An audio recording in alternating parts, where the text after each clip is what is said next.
All right, well, good evening, everyone. It's so nice to see such a good turnout and so many friends. Thank you all for attending. I assume most of you, or all of you, are Hill-Stead fans. Can I see a show of hands? How many have actually gone to the museum? I thought that might happen, so everybody's seen Hill-Stead. Well, I have to brag. Last night I was at a Stanley Whitman House meeting. Mr. Kramer was there with me, and we were very excited. We're both on the board. And along with Hill-Stead, Stanley Whitman just made historic gardens. So I'm going to pass this around in case it catches your fancy and you want to come visit both the houses.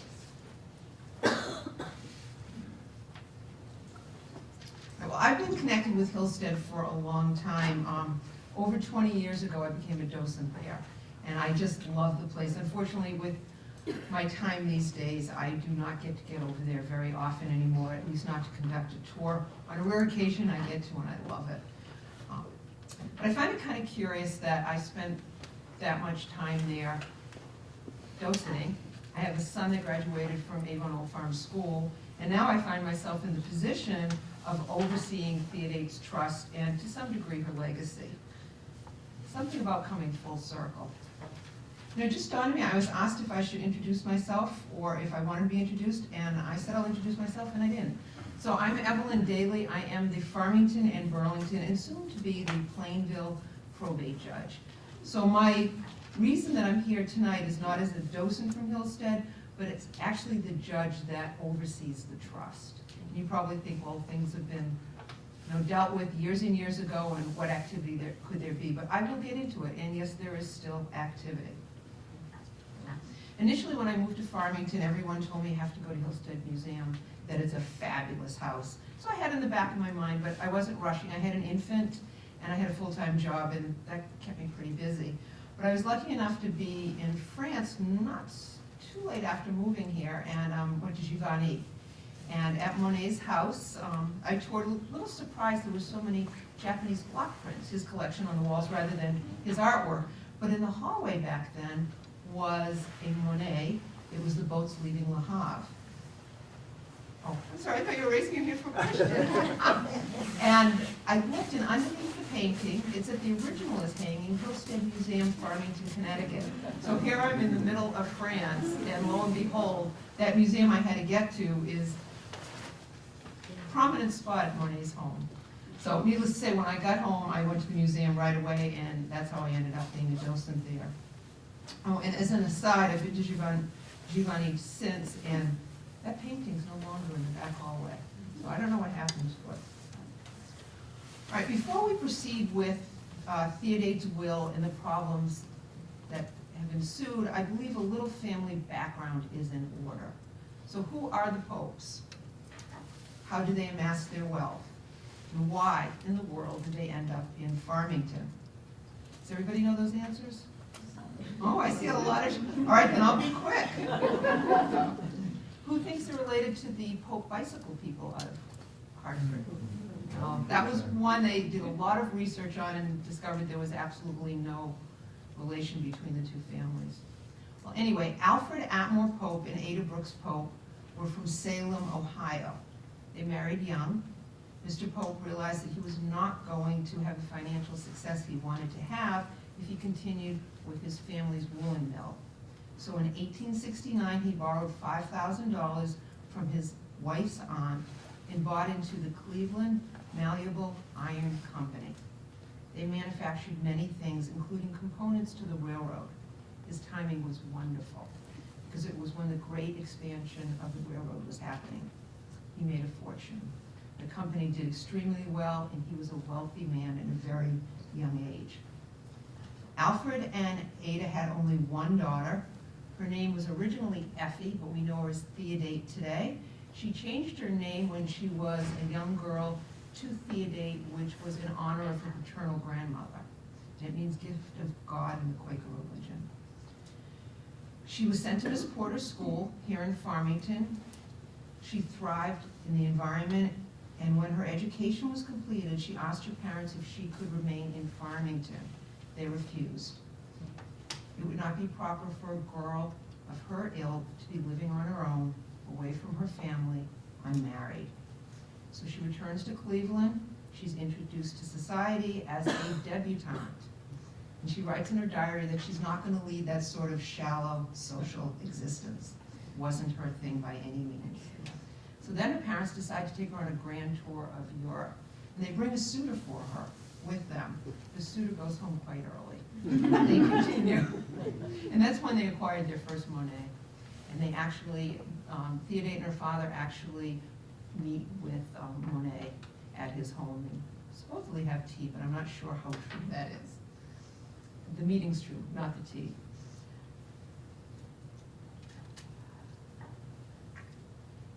So after the grand tour, Dad acquiesces and says, you can move back to Farmington, but on the condition that you are going to put together several parcels of land, and then I am going to build my retirement home.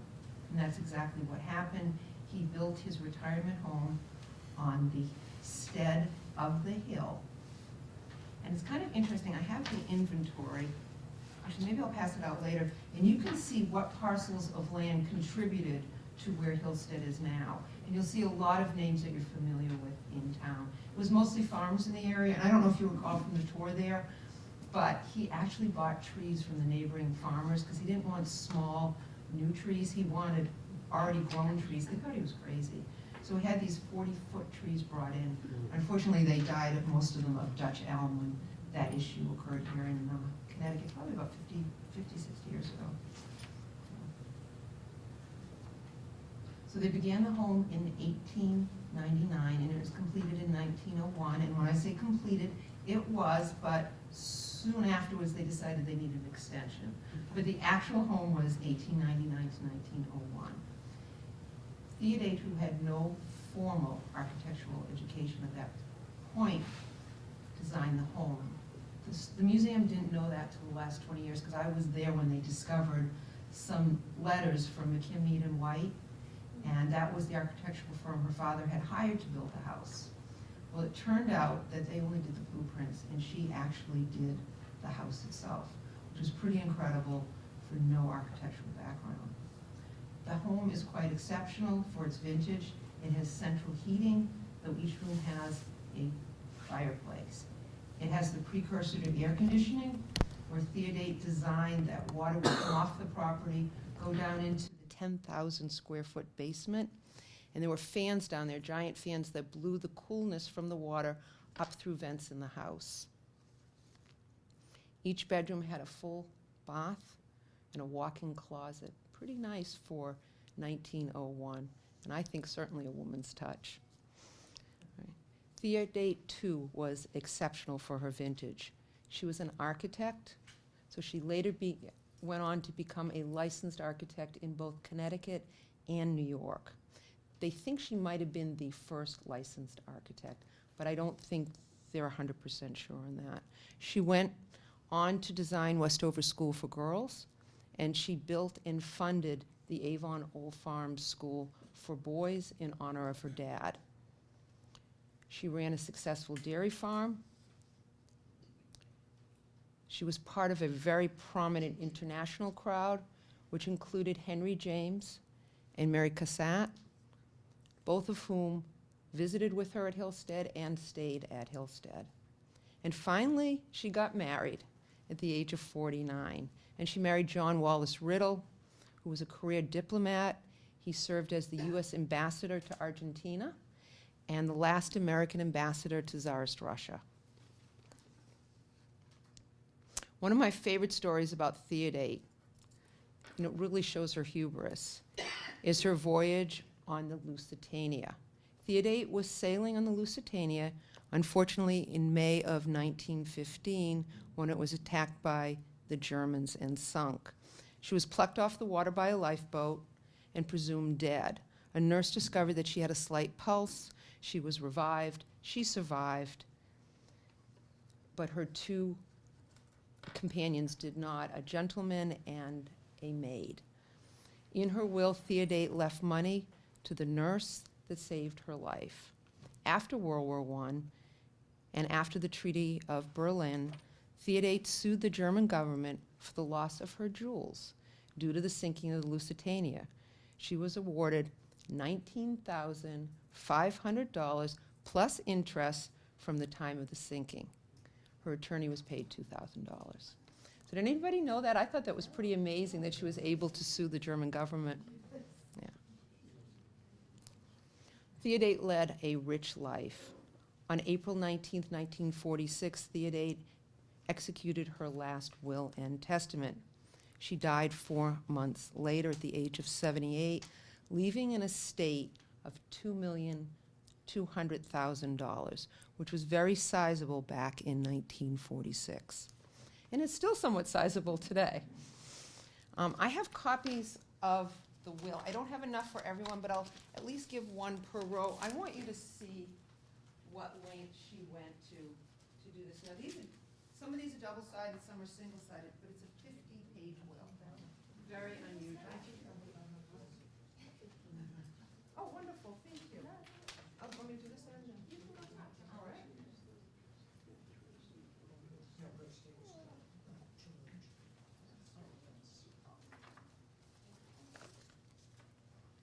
The will was admitted to probate by the probate court, the District of Farmington, excuse me, on September 18th, 1946.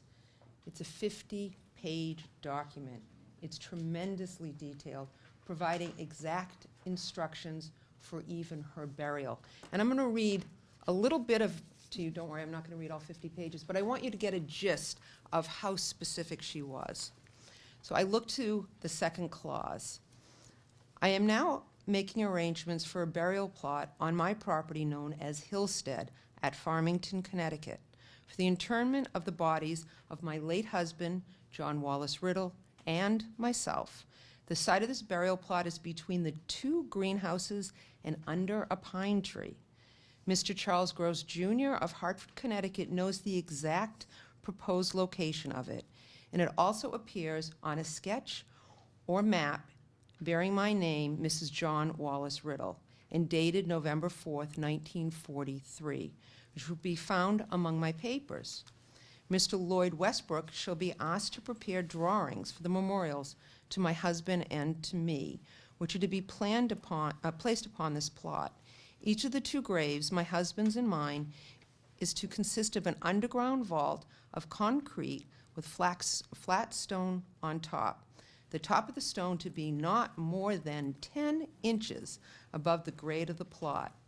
Both of the stones are to be of white marble. In this plot, my husband's grave is to be first, to the left, then mine, then that of my godson Gordon, who is to be moved with his present headstone from the Farmington Cemetery and placed next to me. Then my maid, Annie Jacobson, and beyond her, Ernest Boleyn. Now, Ernest was her butler, and he was with the family for over 60 years. The headstones of the latter 2 shall be similar to Gordon's, and like his shall be upright. A stone wall should be built on the side of the plot nearest the road and connecting with the existing stone wall. My husband's body has been temporarily interned in the village cemetery, and I won't go on, but I think you get the gist of how specific she was. And there's 50 pages of this. The will goes on. It has 11 pages of bequests. And if I can find my place, I can tell you some of the people that, and you can see it in the will too. There was 2 people of royalty. There was the nurse that saved her in the Lusitania. All sorts of relatives, even though she was an only child. It went on and on for 11 pages. Once again, very, very unusual. Was Mary Hilliard in it? I believe she was. I just reviewed it today, and yes, I believe she was. You'd be amazed how many people she included in that will. Did she leave money to Miss Porter's too? I'm sorry? Did she leave money to Miss Porter's too? No. Not through this means, and I'll go into Avon Old Farms too afterwards. But yeah, she was very generous. Okay, so the Hill-Stead Museum in the will is created in Clause 5. And then in Clause 8, she bequeaths $400,000 in trust for the museum for taxes, assessments, expenses, and maintenance. So $400,000, 1946, out of $2,200,000. Not a huge amount of money. She was giving a lot of the money away. 400,000 still probably sounded like a lot of money then. Needless to say, today, the Hill-Stead has to raise a lot of money on their own. And there's some issues if they don't, and I'll get into that. One clause prohibits the museum's trustees from accepting gifts or adding to the collection. So nothing can ever be brought into the museum, which is a problem because the museum is always exactly the same. So if you want to get other people or people to come in with repeat business often, you don't have anything changing, which is difficult. At one point in time, there was discussion that the Hartford Steam Boiler was looking for a home for their incredible art collection, and that Hill-Stead might have been one of the lucky ones to get the collection. So there was talk of whether or not they could override the trust on that piece, build another facility on the land. There's plenty of land. Thank goodness it never got too far because the Florence Griswold Museum was the one that ended up with the collection. So we never had to deal with it. The will also prevents the museum's collection from ever going on loan. So Hill-Stead cannot make money like many museums do by sending their work out on tour. I remember probably 35 years ago being at the Fine Arts in Boston, and they had an exhibit of Monet's haystacks, and they collected them from all over the world. And Hill-Stead was asked, but they could not give their to the exhibit. So there's no money to be made there, and it also means you can only see what's at Hill-Stead. So you have to come to Farmington, which is kind of nice. Right. The type of clause that prevents anything from ever going on loan is not that unusual for this sort of museum. The Isabella Stewart Gardner Museum has the same clause. And also the Barnes Collection in Philadelphia. However, the Barnes collection overrode the trust. And they not only allowed their collection to go on exhibit for profit, but they changed the whole facility and they moved it to downtown Philadelphia. It was in the main line. So they were able to break the trust. But that would be something that would come to my court. If they wanted to break the trust, we would have to decide whether or not it was a good thing, if it would go with the wishes. It's a very difficult thing to do. More alarming is the clause in Part 5 of the will, that in the event the house is destroyed, the museum is to be closed with 2/3 of the board's agreement and any and all proceeds going to Avon Old Farms School. Avon Old Farms School, which was closed at the time of Theodate's death, is funded by the 10th clause of the will, the residuary trust.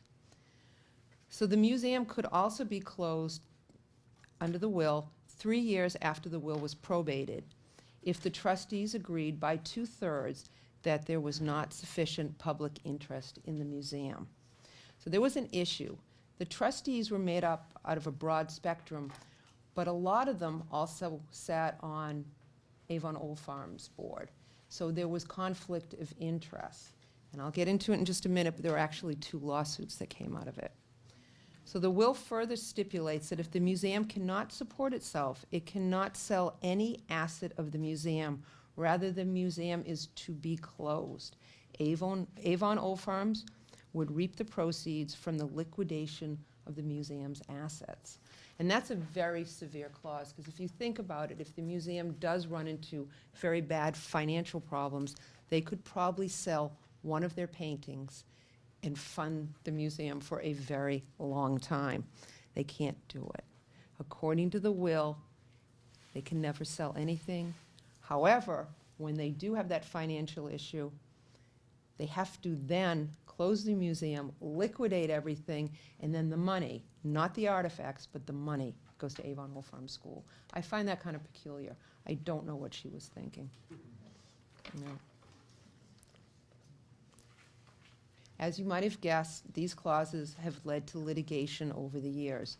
There have been 2 documented attempts to close the museum for the benefit of Avon Old Farms School.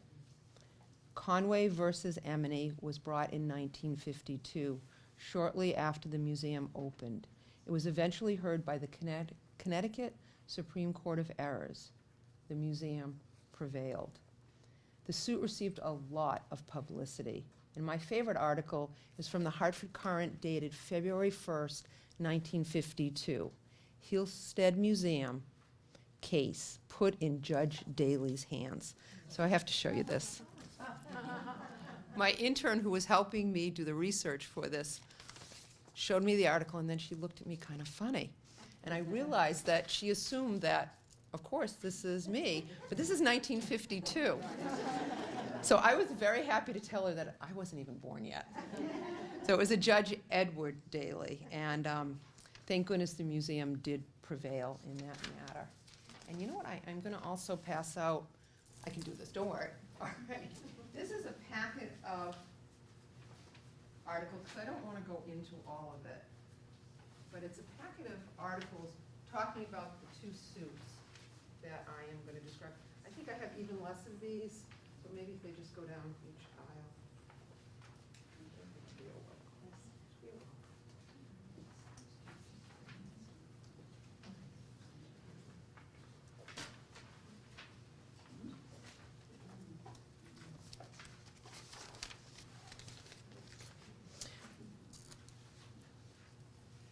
In 1974, another suit was brought, Harris v. Attorney General. Once again, the museum prevailed, and thankfully, the museum remains open today. Hopefully, the museum will remain open and vibrant in perpetuity. But even with an explicit 50-page will, you know what they say, the more you write, the more they have to fight. So I guess that would be cautioning all of you that when you write a will, no matter how specific it is, if there's people that are disgruntled, it's never a finished matter. Now, I'd like to open up for questions. I can elaborate on things if you'd like. Yes, Monica. You talked about her description of where she wanted to be buried on the property, and yet she and John and At the Gordon river. are at the Farmington Cemetery. Right. So what moved that one? How did You know, I don't know because it was very specific in the will, and I wanted to research that today, and I didn't have time, but I'm wondering if at that point you were no longer allowed to be buried on your property.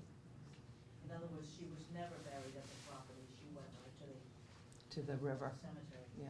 So, because I had never heard that. Yeah, and to be that specific in the will. So, any other questions?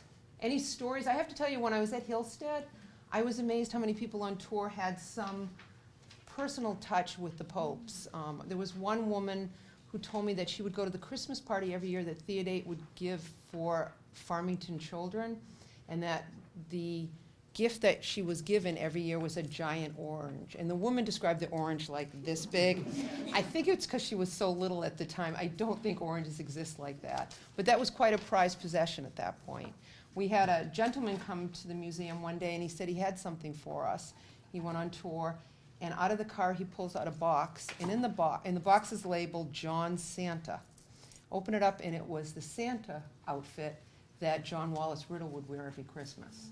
So what happened after the museum became, right before the museum became a museum, the Santa suit, the linen towels, the china, none of that was considered museum quality just because we didn't look at museums in that manner, so everything was sold. And people, it seems, in this area, in Farmington and Burlington, they find things up in their attic that came from Hill-Stead and they return them, which is awfully nice. I'm sad that any of that ever left the museum because now when they decorate for Christmas, they have to borrow other people's silver and china and whatnot. Mr. Kramer. Does anyone know if that $2 million+ would have been much, much bigger had she not died about 15 years after the Depression? Things had her selling off Renoir and liquidating. And, Well, the Renoir, I believe, was, worth a lot more before the Depression. well, I believe the Renoir was sold because she went over budget at Avon Old Farms. But I did look at her inventory, and I do have it with me. A lot of it was in stock, but the biggest chunk of that was his business. And I don't believe his business suffered during the Depression. So, and there was a lot in bonds, Connecticut bonds, Bridgeport, Hartford, municipal bonds. And I don't know how they would have fared during the crash. So it was, you're probably right, there would have probably been a bigger estate, but maybe not that much bigger. So when she was fighting off mad with Allsop as the guy running Avon over payment of her taxes on the 3,000 acres she bought from mostly Noah Wallace, she have the money to pay those taxes, or is she just being hard-headed, or could she not afford? Well, I think hard-headed is the way she's often described. So my guess is that definitely came into play. She fired, what was it, the first 9 headmasters of the school, even when she didn't really have the title or the ability to do it. Yeah, she was very stringent on how she wanted the school run. In fact, you'll see in the will, if you look at it closely, she has a clause for Avon Old Farms School that the school needs to be reviewed every 10 years. And one of the things she wanted to make sure that the boys were still wearing their uniforms. So she had some very definite ideas. She was a very strong woman, and I think she had to be in that time. Yes? I find it strange that she had attended Miss Porter's school and did not support it at all in her will. Is there some story about that or anything No. at all?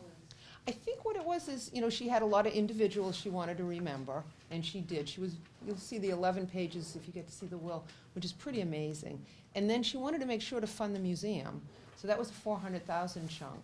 So there wasn't just that much to go around.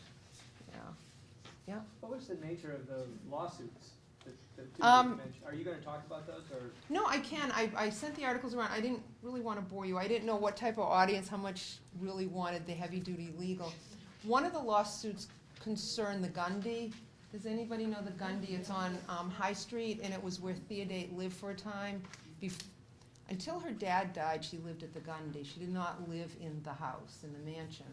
And there were chickens in the backyard and whatnot. It still exists today, but it's a lovely home. The Rohrbachs live there now. But that house and another parcel, the trustees wanted to sell, but the way the trust reads, you can't sell anything. So it was argued whether or not you could sell it. So that was one of the issues. One of the other suits involved whether or not, there's a clause there that if the museum isn't utilized enough, then the trustees can vote to close it.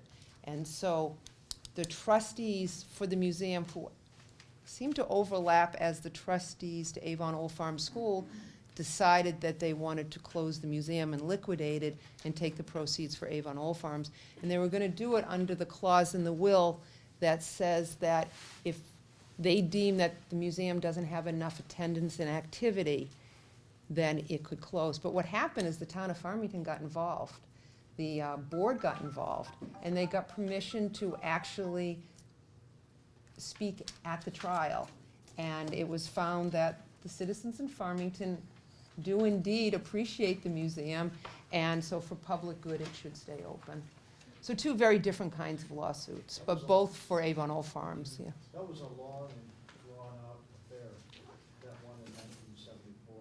Yeah, it sounds, just from the clippings, it sounds like it was pretty tedious. Yeah, because the town got very involved in that, because they saw one of their landmarks being compromised. Which is wonderful. I don't know, and just again, reading from the articles, I don't know if had they not gotten involved or not permitted to get involved, if we would have had the same results. So I think it was very good that Farmington took it on. I think that the results would have been very different had the town not gotten involved. Yeah. Yes? One of the things that's not terribly well known is the role that Dick Bissell played in that lawsuit. He was the one that agitated people around town and got them all interested in saving it.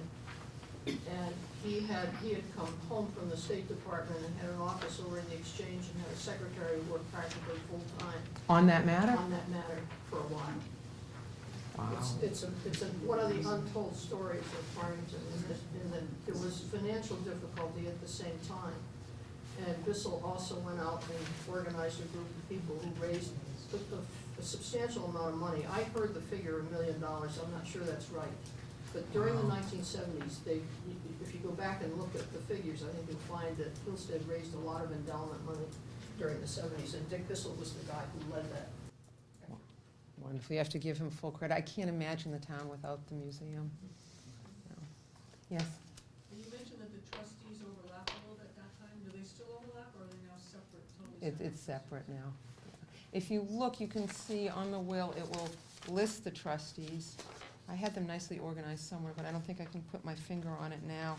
And, you know, they did try to take from a couple of the banks, from a woman's society, but there were still friends and acquaintances that seemed to be interested in both facilities.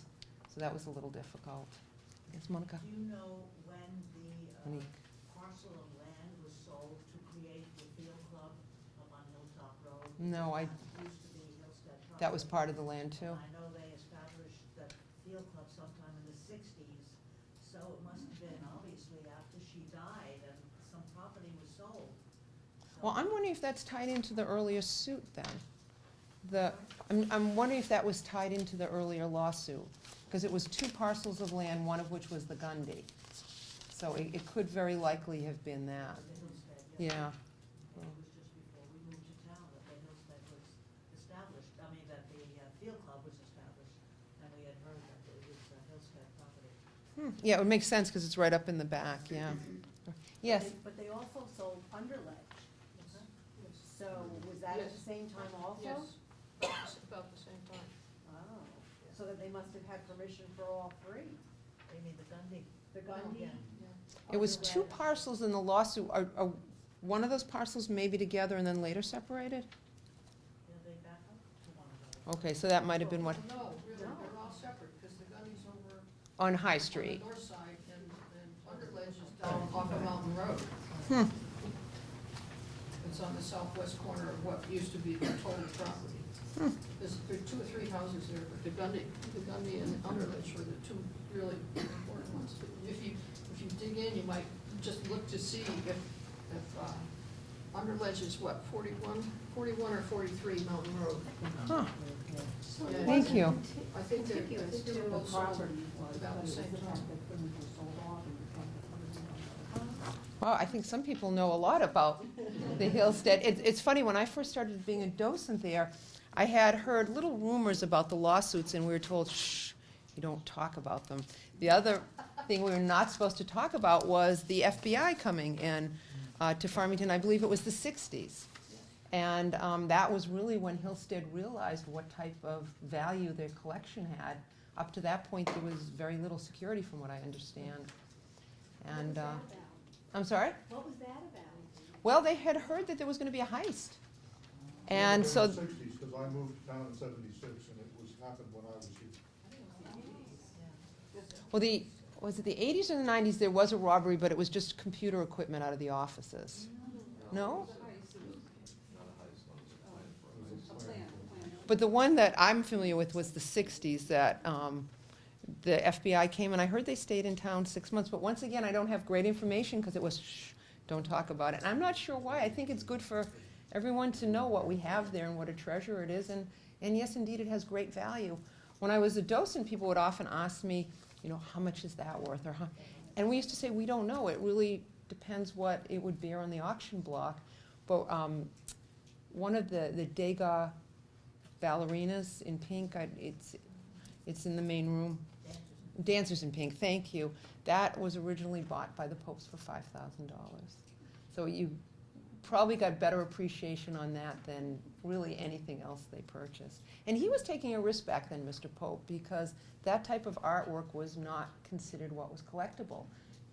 Real collectors only believed in the old masters, and he went for the Impressionists, and it turned out to be a very good gamble, but it was not the popular one at the time. Do you know who the lawyer was that ended up drafting her will? Yeah, it's right on there. And she went to New York, by the way, no Yeah, Connecticut. She was famous for going through lawyers Well, like I said, her temperament was, in town. She changed lawyers every right, but this one, if you notice, it was actually done in New York. So, yes? She bequeathed to a number of people for $100,000, you know, plus the 10 to spend. Right. Now, that $100,000 was supposed to come back. Did it ever come back? Yeah, it's before my time, and I don't know how it worked. I have trouble believing there was a way to really oversee that. I thought it was very clever. I don't know the results of it. But the bank, the Hanover Trust, must have documentation. I'm sure they do. Can you Need- explain that? What, coming back? She gave chunks of money to people, but it was for their use during life, and then it was supposed to go back after. I know, it was actually, Oh, my God. it's kind of like what parents do with their kids in houses now. You get to stay in the house for life, and then it goes right to your children, and you skip a lot of the estate issues. And it was almost that sort of mechanism that she had created. Yeah. Interesting. Yeah. Yes. Did other people sue the German government and get money? You know, I don't know. I had to do research. I had heard when I was on, giving a tour one day that might have happened. So it took a lot to even find that out. My guess is if she did and it was that type of tourist that was on the boat, then I'm sure there were other people with jewelry or very fine things that probably did sue. But I don't really know. Yes. Well, actually, I have a little bit of information on that. Oh, wow. After Lusitania sank and the war ended, there were a number of people in the United States who were on the ship that did sue, including the wife of the gentleman who died, Mr. Her friend. Her I think his name was Mr. Friend, actually. Yeah. And he had a wife, and his wife had a child.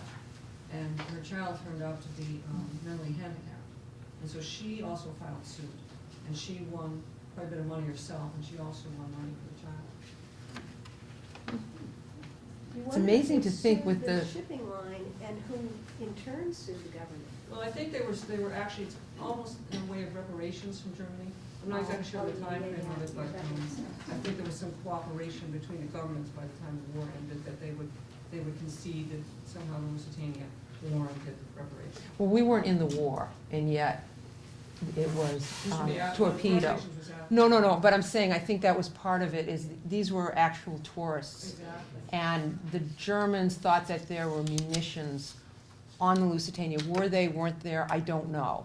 But they thought we were sending munitions to England, and so they thought they had the right to sink the ship.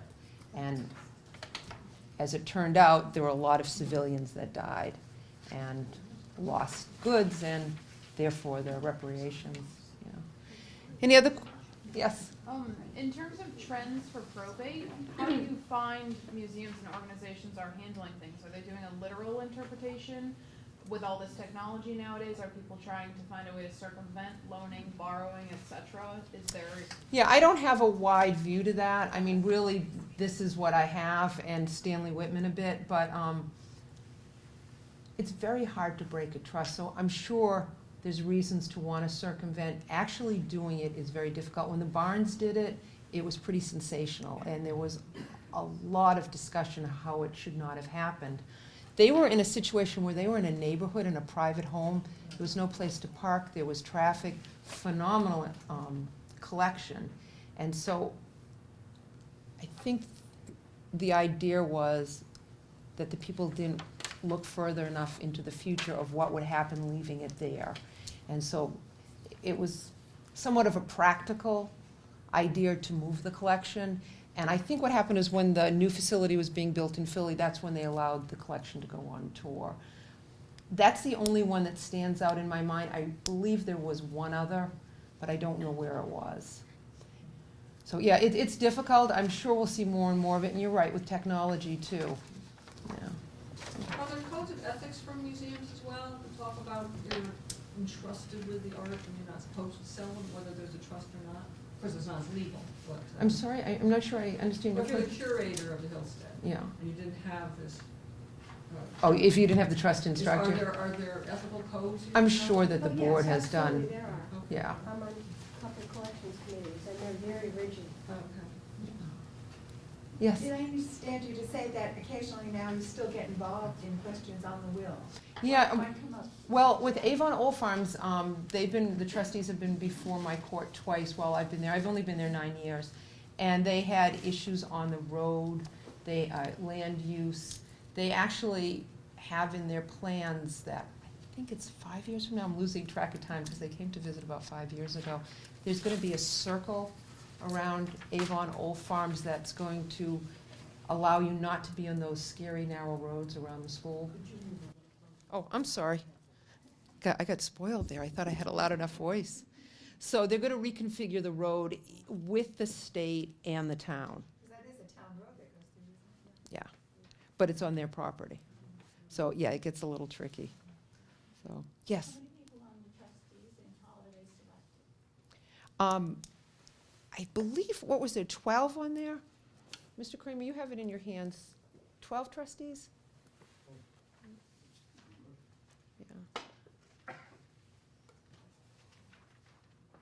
And I don't know how the successor trustees were or are selected. I'm more familiar with AOF, but with the Hill-Stead, I don't know how it's done.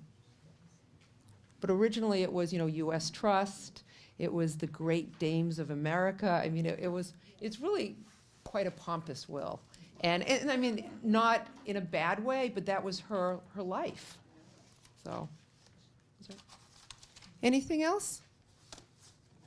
No? All right, well, thank you all for attending. I hope you get out there and support the museum. And while you're at it, Stanley Whitman could use your support too. All sorts of good things to keep you busy during this cold winter.